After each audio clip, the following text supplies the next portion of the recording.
Presentamos Trocha Abierta.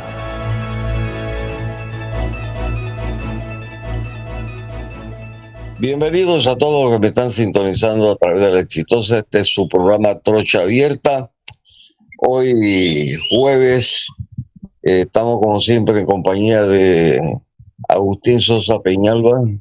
Buenas tardes, amigos oyentes de La Exitosa. Buenas tardes, amigos oyentes de Trocha Abierta. Aquí estamos una vez más respirando gracias al Todopoderoso que nos ha dado la libertad y la oportunidad de lo que estamos aquí, respirar y ver un nuevo día. Pues nos despedimos de nuestros oyentes porque se fue el tiempo ya.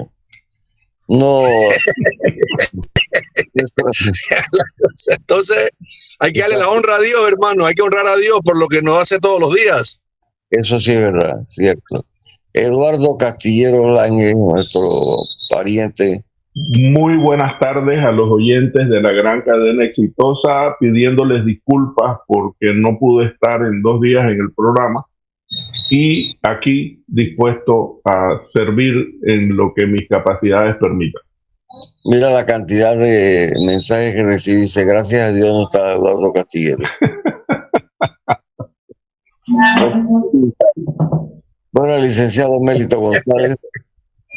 Saludos a todos desde Chitré para los multiversos. Hoy tenemos a nuestro amigo Guillermo Willy Cochés en el programa. Y este servidor Alfonso Castillero Ortiz, conde del Vigo. Ay, papá, ay, papá.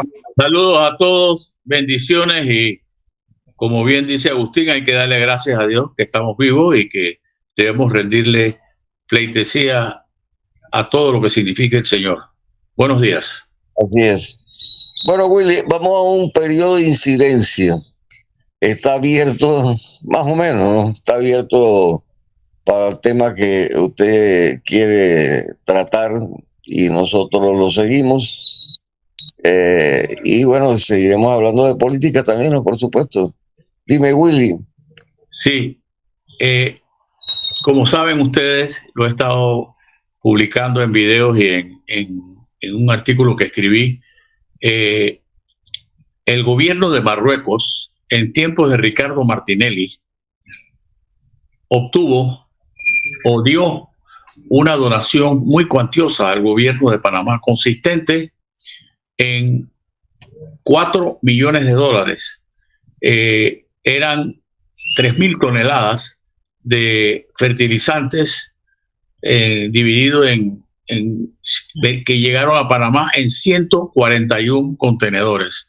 ¿Qué era la donación?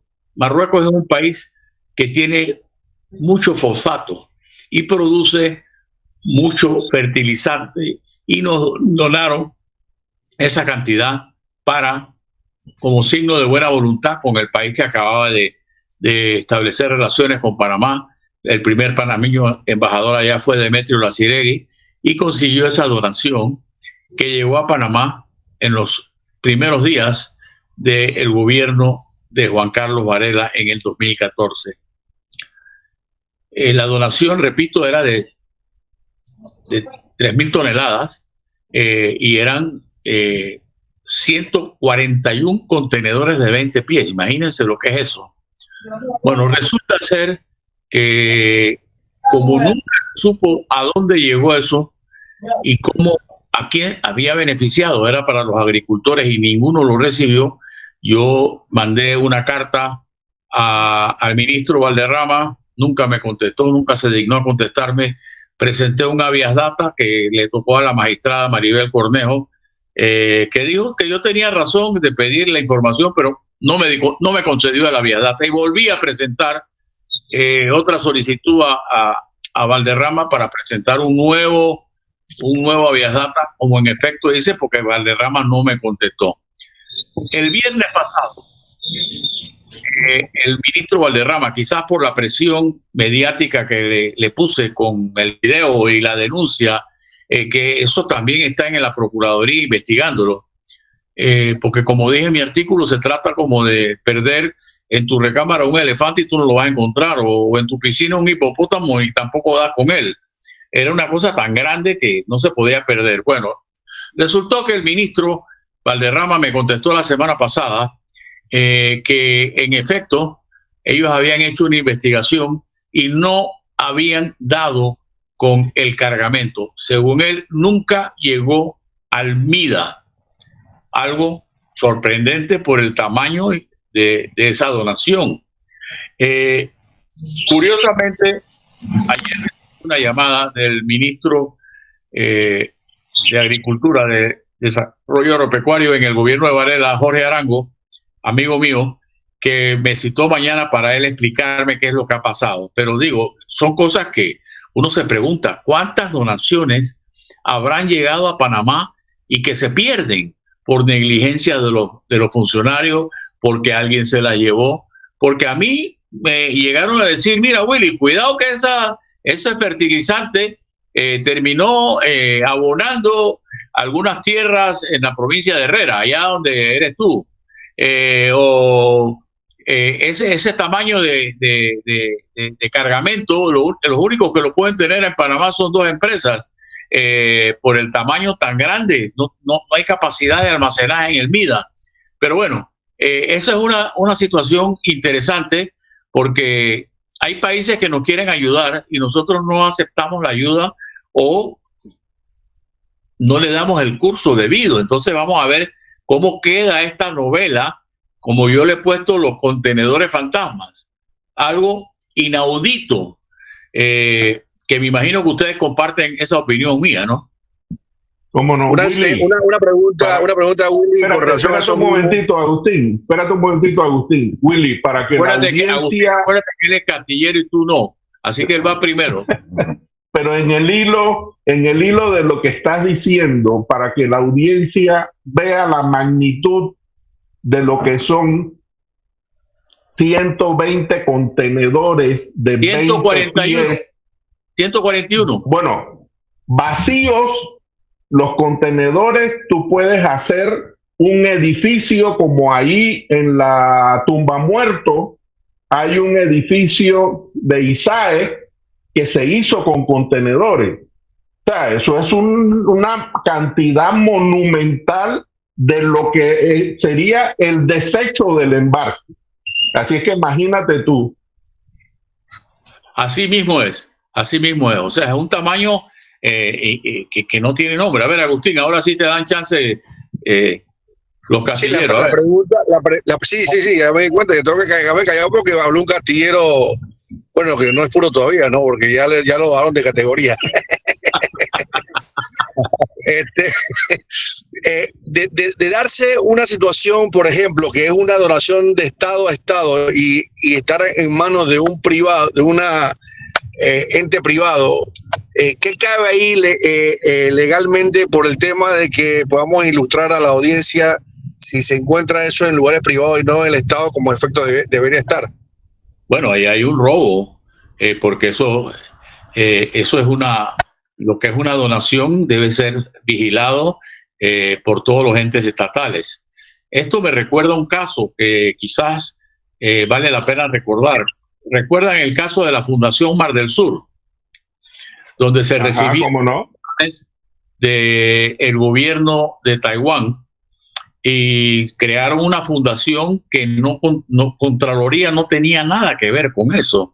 Alvin Widen, que era el Contralor en los tiempos de Mireya Moscoso, reclamaba que él debía estar al tanto de esa donación, porque todo lo que entraba al Estado regalado o en pago de algo tenía que ser supervisado por la Contraloría. Y hubo una gran discusión y esa fundación la cerraron, repartieron todo lo que había ahí y nunca fue auditada por la Contraloría General de la República. En este caso en particular, que está ya investigando el Ministerio Público a instancias mías, porque al mismo tiempo que presenté la Vías Data para que me dieran información, que ya lo tengo que retirar porque ya me dio la información el ministro, presenté una denuncia en el Ministerio Público diciendo, busquen a ver quién se quedó con esto, porque ahí pueden haber varios delitos, te explico. Uno, que se perdieron, si se perdieron o se dañaron, ahí hubo negligencia de alguien. O sea, y eso tiene una responsabilidad penal, porque el funcionario público tiene la responsabilidad de cuidar los bienes a él confiados como si fueran propios. La responsabilidad del buen padre de familia. Y ahí alguien sería responsable. Alguien sería responsable si se llevó eso y lo vendió, porque eso no se lo regalaron a nadie. Eso era para dárselo a los agricultores panameños, para ayudarlos en su proceso de mejoramiento de sus tierras y de sus cosechas, y habrá terminado en otro lugar. Entonces, no me explico a dónde un cargamento tan grande se haya perdido. Entonces, ahí puede haber otro responsable. Así que vamos a ver cómo van las investigaciones del Ministerio Público. Willy, hablando de las travesuras que se hacen en Azuero, puede ser que la suerte de ese fosfato haya sido la misma que la de la atracina, que le echaron la culpa a Alcoholes del Istmo cuando eran otros productores de alcohol los que en realidad envenenaban el río La Villa.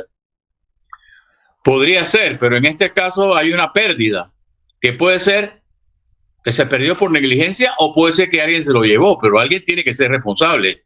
Estamos hablando de... Miren, hay algo peor.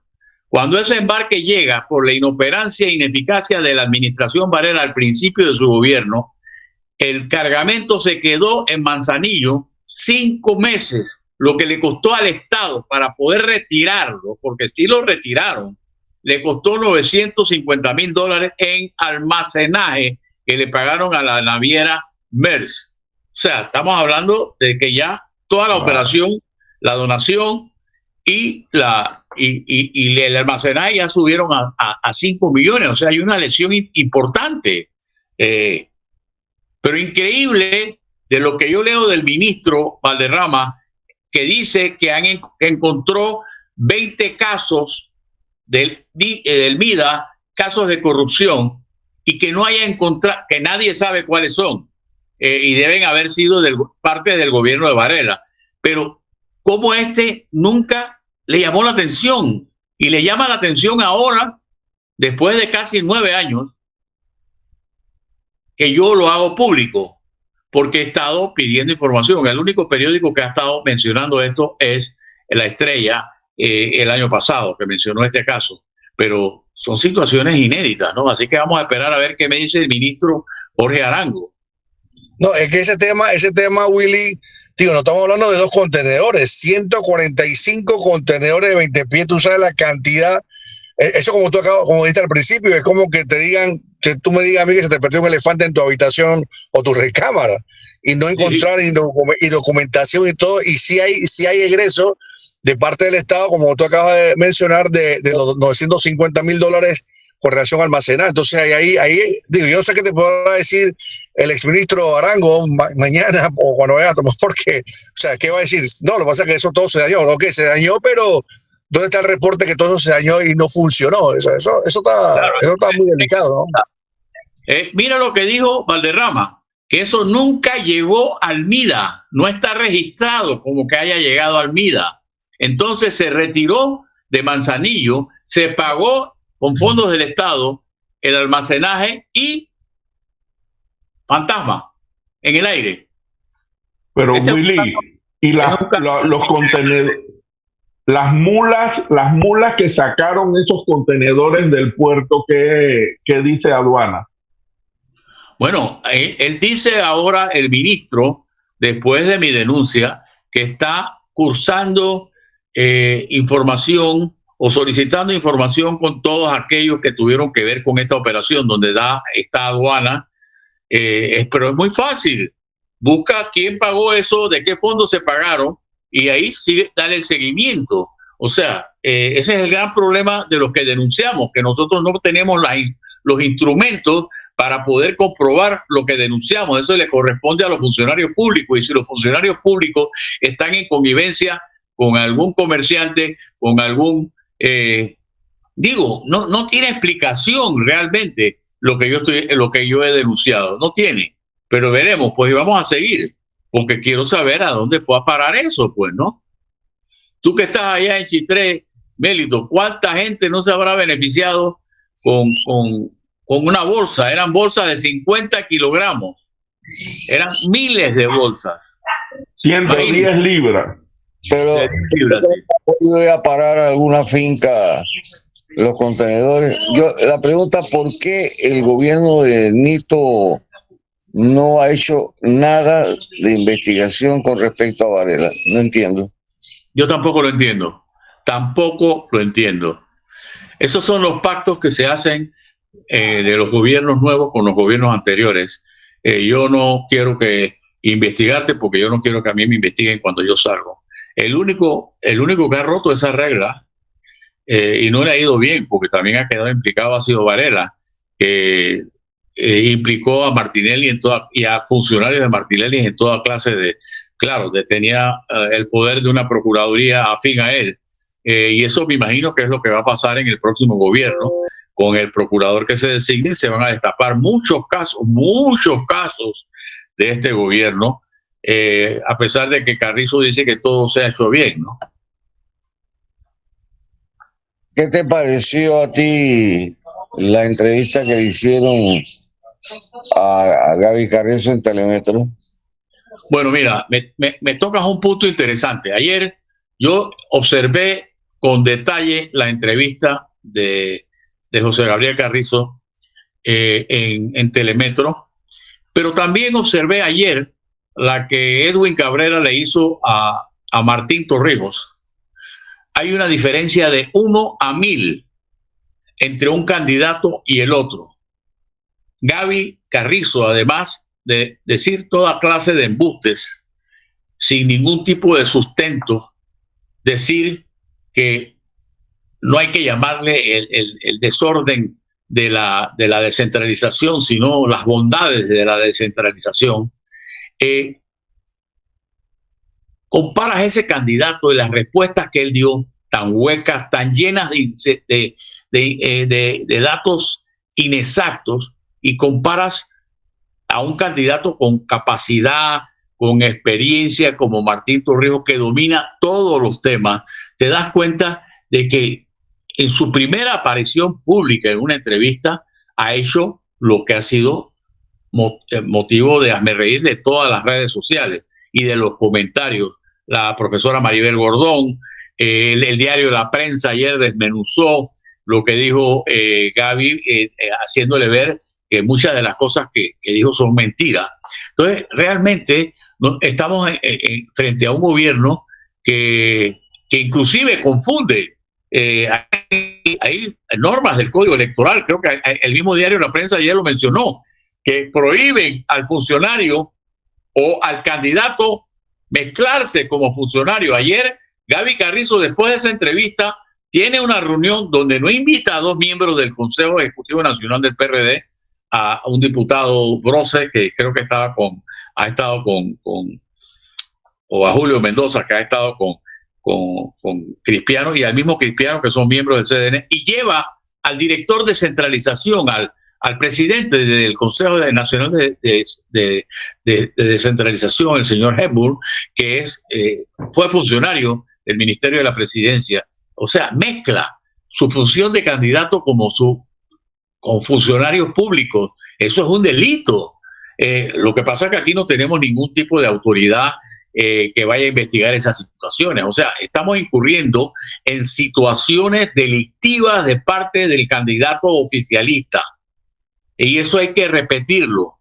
Hay que seguir insistiendo en todo esto, y creo que estamos como cambiando el país a través de los señalamientos que estamos haciendo.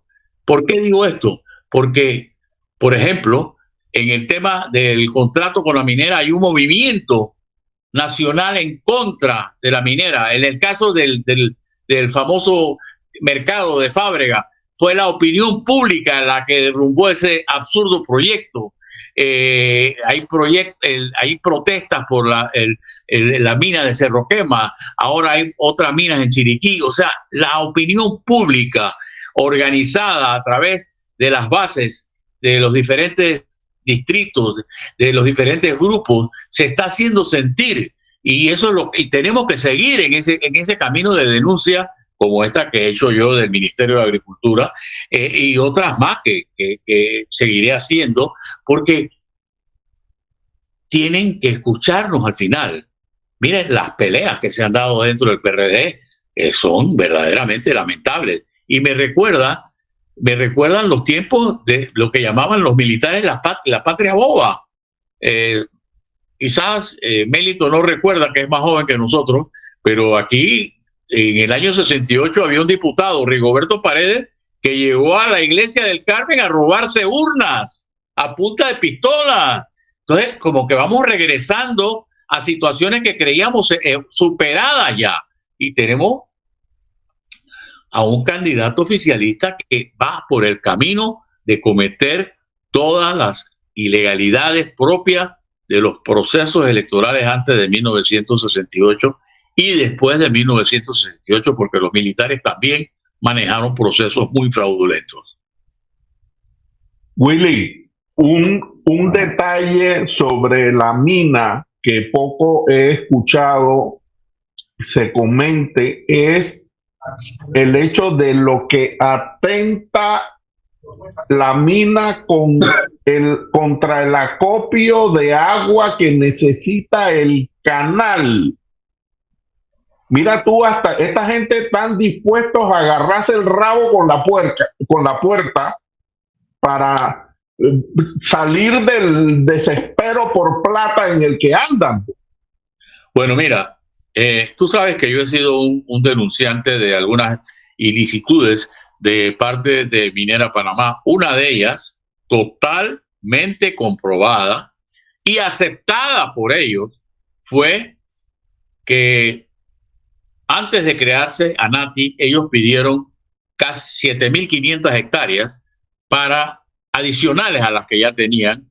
La administración de tierras del MEF, que eso fue la oficina anterior a la ANATI, la negó y ellos apelaron a ANATI, ya se creó la ANATI, y ANATI les dijo que no, porque no encontraba justificación para aumentar la cantidad de hectáreas que ya tenía. Eso les valió cebo. Hicieron la tina de relave allí, o sea, donde lavan el material para poder después exportarlo, lo hicieron en esas tierras que habían sido negadas. En una entrevista hecha por Flor Mirachi a Manuela Ipurúa, uno de los ejecutivos voceros de la minera Panamá, dijo, cuando le preguntó a Flor Mirachi que qué había pasado con la tierra que ellos habían solicitado. Ella se refería a la denuncia mía de bien oculto, y él dijo, bueno, es que nosotros presentamos la solicitud por no dejar. En pocas palabras, la presentamos, nos la negaron, pero la usamos de todas maneras porque ellos han mandado aquí. Y ellos mandaron aquí, sobre todo durante el gobierno de Juan Carlos Varela, que hacían lo que les daba la gana. Ellos violaban las leyes laborales cuando traían más personal extranjero del que permitía la ley, y eso lo confesó el ministro de Trabajo en aquel momento, Luis Ernesto Carles, y eso aparece en los Varela Leaks. Entonces, ha habido una convivencia tan grande de los gobiernos, y no se escapa. Oye, Willy, no he visto ninguna cuña así como la que sacan de la penonomeña berraca que diga los filipinos aventajados que tenemos nosotros trabajando aquí en la mina, ¿no? Que no. Y en el negocio de eso había un abogado de los permisos de trabajo en el gobierno de Varela, había un abogado que hoy es candidato presidencial independiente. Melitón Arrocha era el encargado de eso. Y esas eran cosas públicas. Y también era algo público que todo lo relacionado con Minera Panamá, aún estando Melitón Arrocha en Naciones Unidas, lo manejaba él. O sea, eso ha sido una especie de apoyo incondicional que nuestros gobernantes le han dado a Minera Panamá, y que no ha cambiado con este gobierno, porque ayer escuché algo muy interesante y Martín, creo que si lo oyeron, si no lo oyeron, se los recomiendo. Él plantea el por qué hay que revocar, no aprobar. La Asamblea nada más tiene la posibilidad de aprobar o improbar el contrato con la minera, lo cual implicaría un regreso a la mesa de negociaciones. Inclusive el defensor del pueblo ha dicho que el mes dado para que la gente opine ha sido muy poco. La gente opine, pero que nadie sepa. Si tú opinaste, Eduardo, nadie va a saber lo que tú dijiste, porque era una opinión para opinar, para que te desahogara. Pero nadie, no tiene ningún valor tu opinión, porque no te la van a tomar en cuenta. Willy. Y yo no puedo saber lo que tú dijiste. Digo, por favor, ¿qué clase de consulta es esa? Sí, en el ámbito de los bienes ocultos, desde que se declaró ilegal la mina, porque el contrato era inexistente, hasta que se firmó, se habla de que ha habido 3.500 millones de dólares en oro, plata y molibdeno que no han sido contabilizados. ¿Hasta cuándo vamos a hacer nosotros el papel de ahuevados en este país? Bueno, me encanta esa palabra, pero no la voy a repetir, porque yo estoy en las mismas ligas que Alfonso. Yo no soy conde de Vigo, pero tú has es que ese es un panameñismo, no es castizo. Lo que tú dices es peor, Eduardo, y te voy a explicar por qué es peor. Ellos tienen un puerto allá en las costas de Colombia. En ese puerto hay unas puertas para que nadie entre, o por lo menos en un tiempo fue así. ¿Quiénes trabajaban ahí? Los trabajadores filipinos. ¿Para qué? Para que nadie hablara con ellos, porque ellos no hablaban español. Entonces, todo lo que salía de ahí, nadie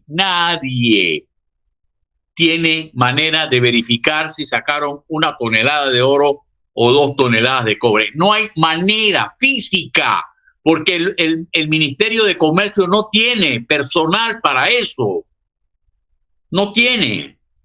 Y entonces, ese es un área vedada al resto de los trabajadores. Ellos no saben lo que pasa allá adentro, lo que sale y se exporta. Por eso es que fue una cosa positiva que cerraran el puerto, pero nadie sabía qué autoridad podía cerrar el puerto. Y fue temporal. Pero digo, es que aquí no ha habido una política. Aquí no hay un gobierno como gobierno. La AMP te hace una cosa, el MISI te hace otra, el MEF otra. Yo le he dicho al viceministro Almengor del MEF, que es donde se presentan las denuncias de bien oculto en ese viceministerio, que, oiga, han violado la ley. El Código Fiscal dice que el Estado tiene 2 meses para decirte, vamos a seguir con esto y vamos a pedir una opinión a la Procuraduría. No han hecho nada y ya vamos para 2 años, porque han tenido miedo a la minera, han tenido miedo y han hecho lo que nos da la gana.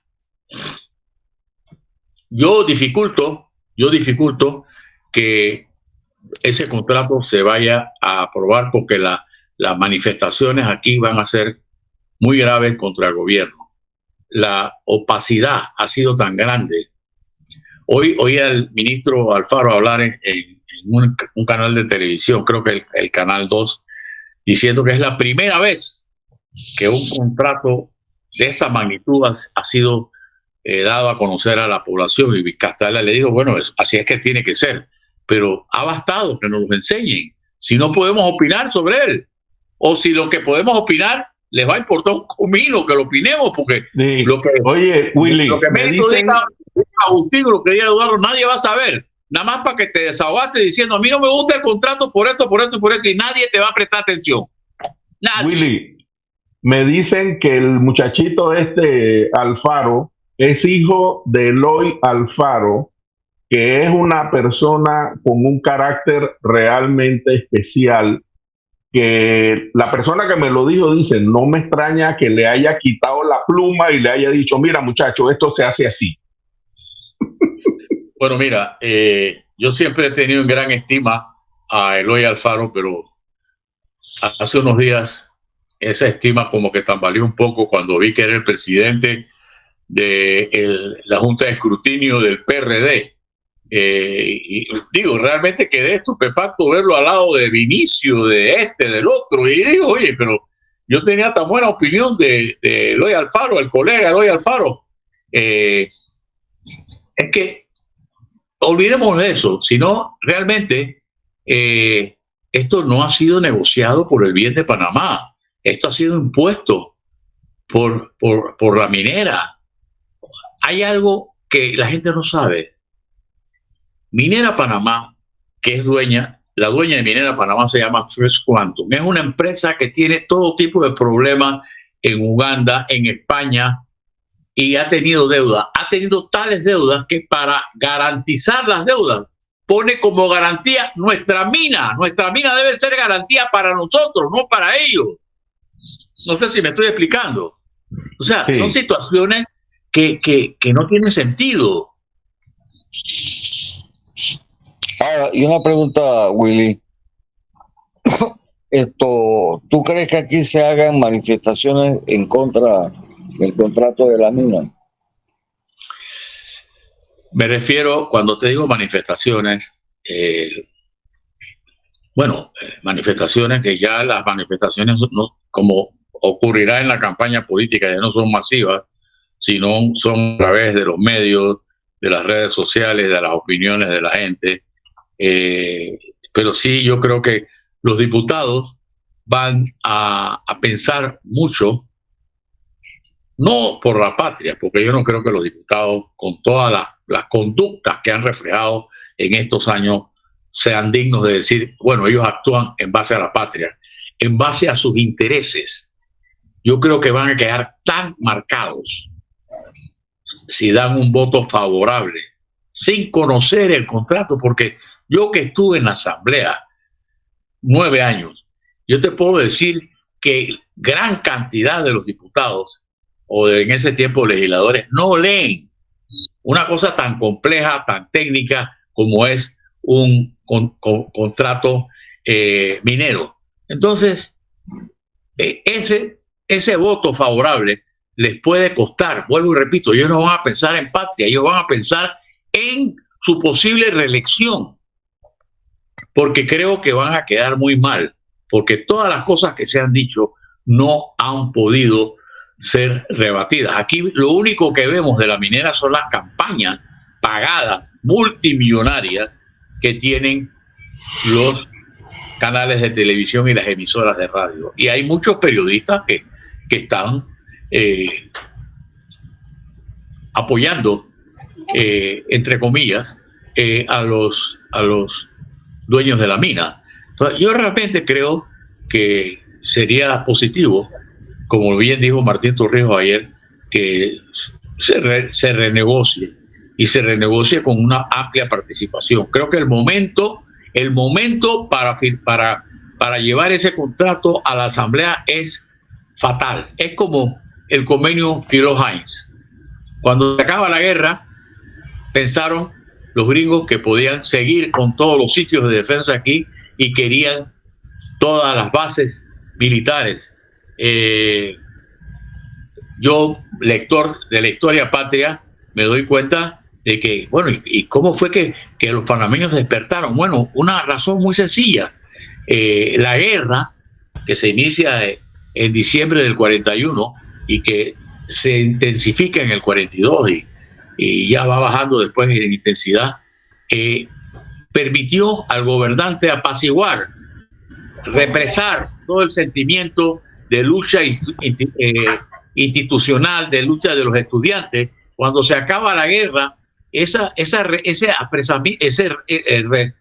represa se abre y entonces se protesta y se impide algo que nunca pensaron los Estados Unidos, que se apruebe el convenio Filó-Hines. Filós en representación del ministro que había renunciado y no estaba de acuerdo, Ricardo J. Alfaro. Y eso es lo que puede pasar ahora. Eso es lo que puede pasar ahora.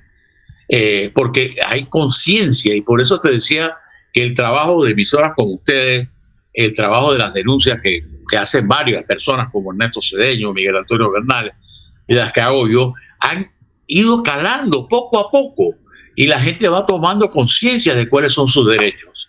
Entonces yo realmente creo que al PRD le va a costar mucho trabajo no solamente llegar a las elecciones, porque cuidado que ni llegan,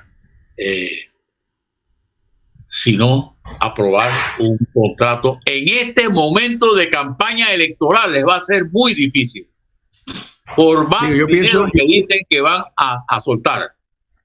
A pregunta hecha hacia el candidato impuesto del PRD, el señor Carrizo, en su entrevista de Telemetro, le preguntaron abiertamente si había división. Él dijo que no había división dentro del partido, que eso era mentira, era falso, ellos están unidos como nunca. Sabemos que es una falacia porque esa entrevista, como tú dijiste al principio, es una entrevista donde él lo sustentó. Es más, él se convirtió a veces hasta en periodista porque le quería preguntar tenores cosas. Lo que quiero llegar al punto es esa división que ellos tienen en este momento debería ser perjudicial para el tema de este contrato de minería a Panamá. Ahora, como esto es una corriente de plata que está corriendo no sé por dónde, vamos a ver si la gente llega a sustentar sus posiciones, porque es como un diputado el día de ayer, se fue entrevistado también, y todo el mundo ve una sola ruta, que ese contrato parece peor que el Uno Varila, y él dice que lo vio muy bien, haciendo diputado del área, ¿no? Evidentemente él va a defender. Y todo el mundo está viendo para otro lado, y él dice que no, que todo está bien, y yo no puedo entender que ese contrato no debería, como tú dices, Willy, no debería pasar en la Asamblea. Veremos cómo pasan esas corrientes de agua, ¿no? Si las corrientes de agua son tan buenas, bueno, veremos convencimiento de muchos.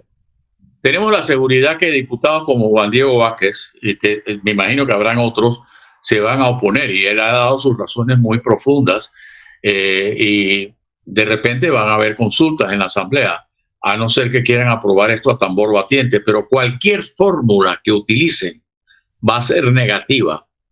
Va a ser negativa, aunque lo impongan, va a ser negativo. ¿Cómo han impuesto a Gaby? Gaby es un candidato impuesto. ¿Cómo es posible que un candidato, la primera vez que da una entrevista, es 10 días después que es electo candidato, evitó dar entrevistas durante su campaña? ¿Qué clase de candidato es ese? Me imagino que le dirán, tú no vas a ningún debate, porque te van a reventar en el debate. No des más declaraciones. Imagínate tú si Flor Mirachi lo entrevista, ya yo me imagino que ninguna de esas entrevistas van a ser admitidas por el grupo de prensa de Gaby Carrizo. Bueno, pero ahora, ¿cómo tú estás viendo el escenario político? Porque ya está prácticamente, como quien dice, definido las candidaturas, excepto la de Rómulo Rux. ¿Cómo tú ves? Yo creo que todavía no está definido todo. Te explico por qué. Ya Martinelli ha dicho ayer que él sabe que este viernes, mañana, lo van a condenar la jueza Paloisa Martínez. Eso es una realidad. Ya él lo dijo en 2 tweets ayer.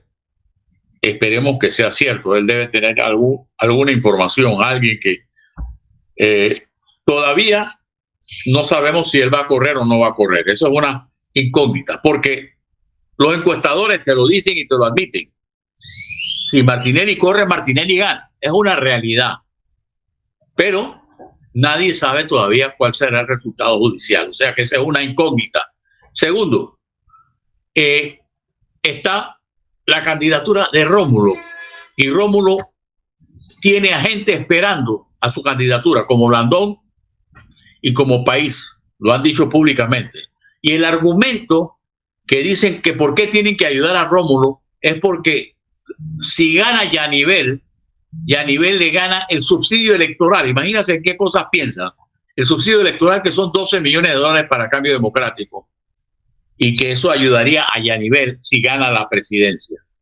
O sea que, a mi juicio, la candidatura de Rómulo está en un limbo por varias razones. Primero, porque no se sabe si va a ganar o no va a ganar, y eso es el 11 de julio, ya casi al final de las nominaciones, y eso es al 11 de julio.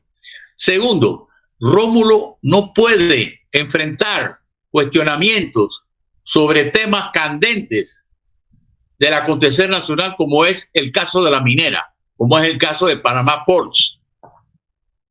Ya sabemos ¿Y el por qué. agua? El agua, Willy. No, ya sabemos por qué. Él representa al bufete de abogados que trabaja con esas empresas multinacionales. Segundo, Blandón, como panameñista, que sus expresiones lo reflejan, está muy disminuido, y por eso él requiere ir a una alianza. Eso todavía no está decidido. Y por otro lado, la otra posible candidatura sería la del grupo de los independientes, donde ya han tenido algunas reuniones, pero cuando salen de esas reuniones dice que nadie ha hablado de candidatura. O sea, eso todavía está, a mi juicio, muy verde. Yo sí creo que la única candidatura en este momento que se está fortaleciendo es la de Martín Torrijos, y voy a explicar por qué. Martín ha hecho una campaña totalmente diferente a cómo se hacen las campañas. Antes, las campañas eran con mítines, movilizaciones de gente. Martín está hablándole a los diferentes sectores del país: los médicos, las enfermeras, la gente de la tercera edad, los jóvenes, los deportistas, los músicos, los artistas, etcétera. Y él está haciendo una alianza con esos sectores. A diferencia de las alianzas, como yo escribí en mi artículo de esta semana de la lotería, que la lotería es parte del botín de un partido pequeño. Esto te lo damos y encárgate de eso. Ya sabemos lo que ha pasado con la lotería. Fíjense que ya nadie más se ha ganado el gordito desde que explotó la ganancia reiterativa del gordito. ¿Cuánta plata se habrán robado de la lotería? O sea, lo que quiero decir es que el único que está haciendo una campaña seria de propuestas, de conversar con la gente, de ocultar el sentimiento nacional, es Martín Torrijos. Los demás están todavía, Rómulo viendo si le gana a Yanivel en una pelea que a mí me pareció imprudente haber expulsado a Yanivel 2 semanas antes o un mes antes de la convención. Me pareció absurdo, pero bueno, se han pasado peleando eso y no han organizado su partido. Y si gana Rómulo, lo que va a ganar es un partido totalmente dividido, porque Yanivel, si gana Rómulo, tenlo por seguro que no va a apoyarlo como candidato. Entonces, yo creo que todavía falta. Mientras tanto, el único que va caminando piano lontano, como dicen los italianos, es Martín Torrijos, que sigue en su plan de mantener el contacto con todos los sectores, que nadie más está haciendo eso. Es un nuevo estilo de hacer política, ¿no? Y yo pienso que está teniendo resultados, porque tú, como yo y como todos los que estamos aquí. No te oigo, Alfonso. Te digo que es el único que está haciendo una campaña totalmente distinta a lo tradicional. ¿Me explico? Y no está hablando de alianza y de esto y del otro.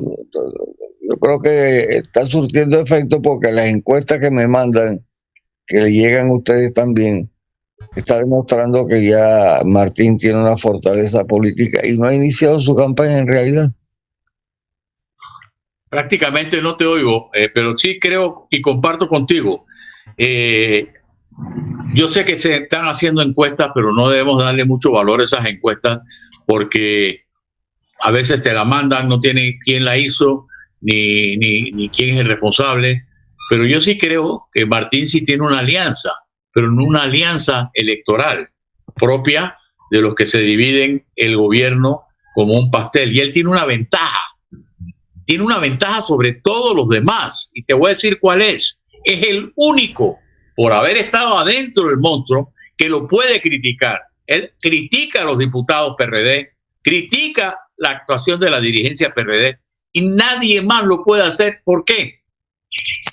Los panameñistas. ¿De dónde vino la fuerza de la democracia cristiana en el 84 y en el 89? De los diputados, los que estábamos ahí combatiendo. ¿Qué diputado panameñista o qué diputado de Cambio Democrático ha estado combatiendo al PRD si han estado amamantados por la planilla del PRD en la asamblea?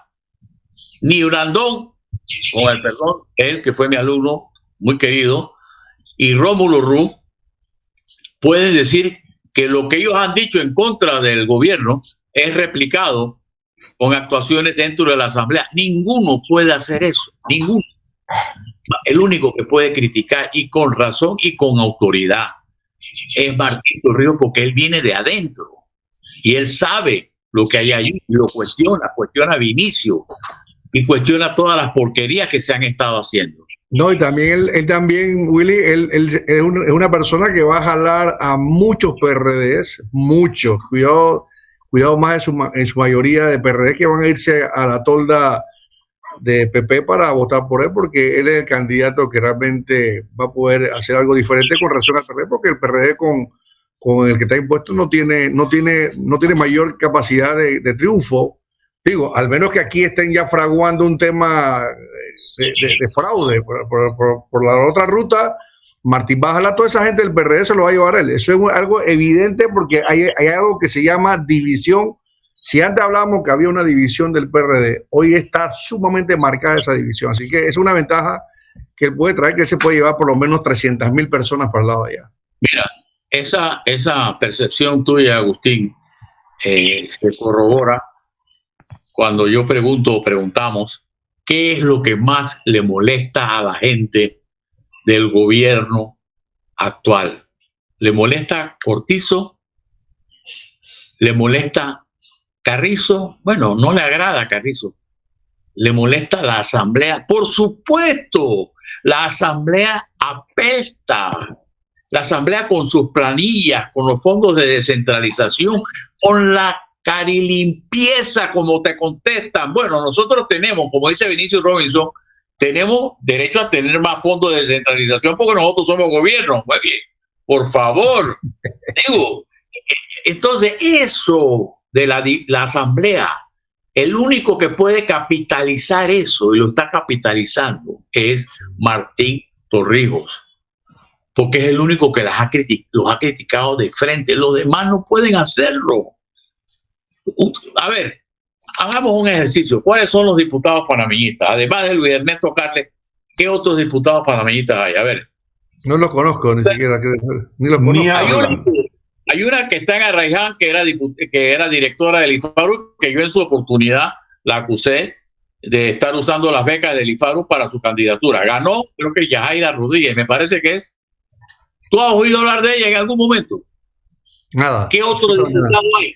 ¿Tienen Agua Dulce? Nunca lo has oído hablar. ¿Tienen uno por Ugada? Tampoco. Los de Cambio Democrático, menos, que están por Rómulo, creo que son dos. Edwin Zúñiga, ya le sacaron que tiene el negocio de los cisternas de agua y la Rosas que le ganó a la Juventud. Pero ¿acaso ellos han estado cuestionando lo que pasa dentro de la asamblea? No, pero no pueden. Acuérdense que es mala educación hablar con la boca llena. Entonces, y morder la mano del que te da de comer. Así es.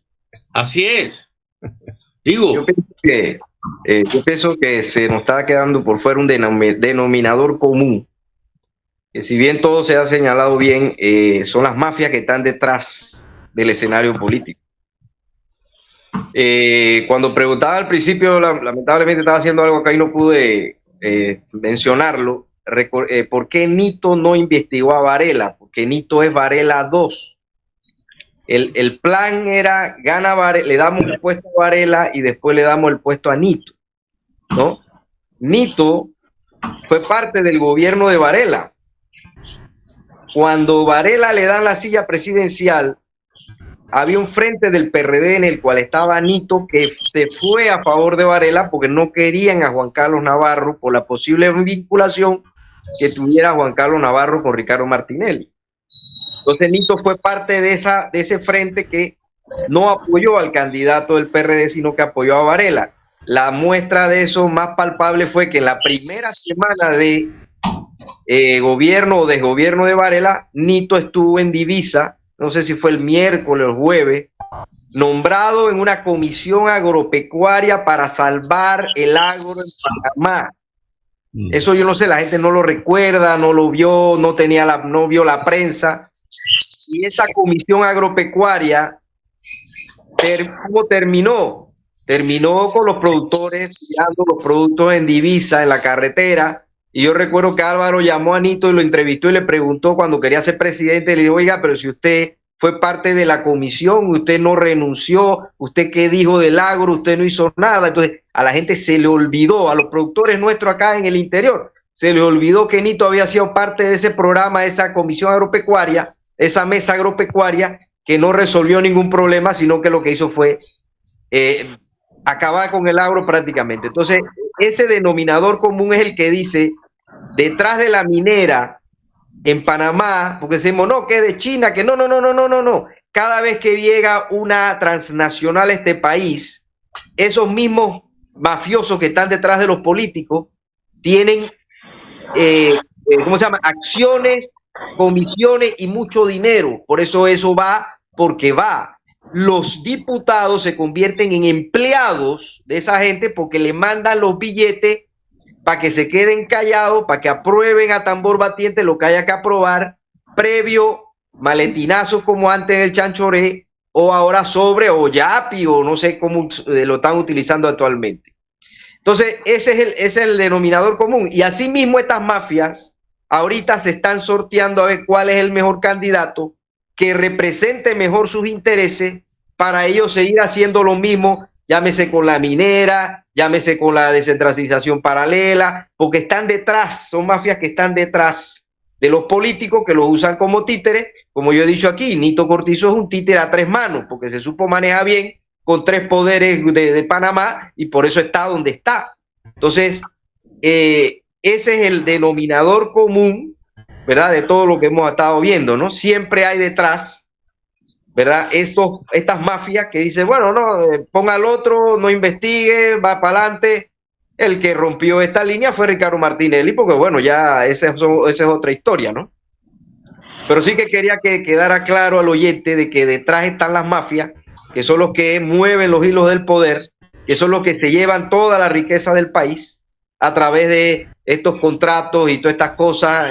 Por eso que ahí están y no se van y se quedarán, ¿no? Sobre pretexto de inversiones, sobre pretexto de empleomanía, ¿no? Yo te voy a hacer un comentario final, Alfonso, relacionado con lo que dice Mélito. No solamente son las mafias. Hace unos días salió un video de una señora donde hacía acusaciones y señalamientos muy concretos contra un diputado de San Miguelito. No sé si recuerdan. Sí.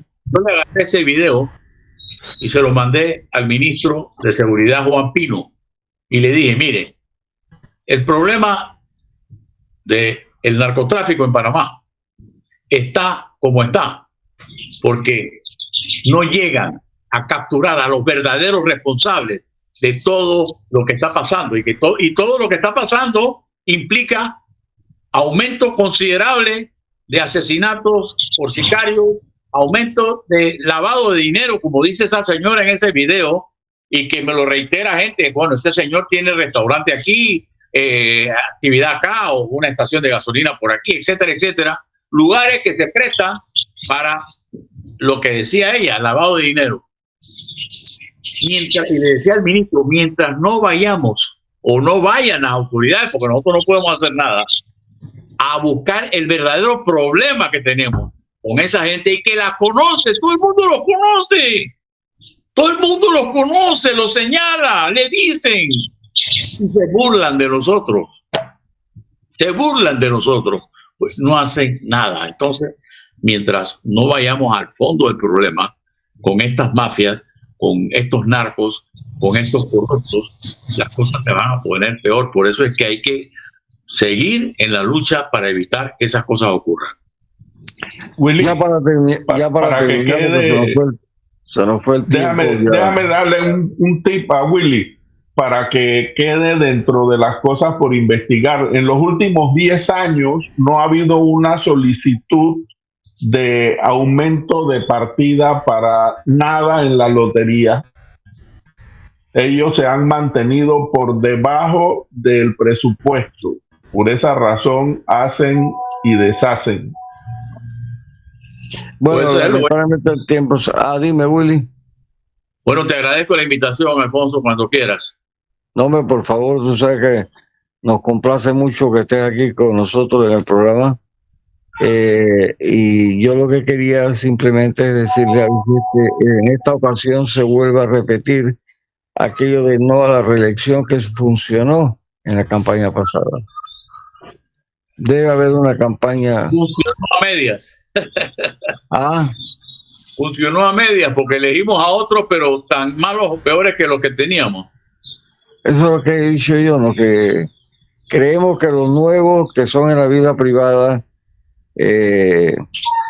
gente honesta, seria, carajo, nada más hacen llegar a la asamblea y dan un vuelco por completo. Bueno, nos tenemos que despedir en compañía de Eduardo Castillero Lange. Gracias, primo. Acuérdate que el que decide aquí el parentesco soy yo. Exacto. Ya Will estaba con la cizaña y la vaina. No, pero es que aquí yo veo con bastante frecuencia me había dicho que él era tío tuyo, no primo. Ay, ya la ves, qué locura. Ay, Dios mío. Bueno, y Agustín Sosa Peñalba, Mélito González. Buenas tardes. Alfonso Castillo Ortiz, Conde del Vigo. Gracias, Willy, de verdad que nos satisface mucho siempre que nos acompañas. Gracias a ustedes por la invitación, que tengan una feliz tarde. Y el programa prácticamente ha sido tuyo. Gracias. Hasta luego, entonces. Hasta mañana, si Dios lo permite.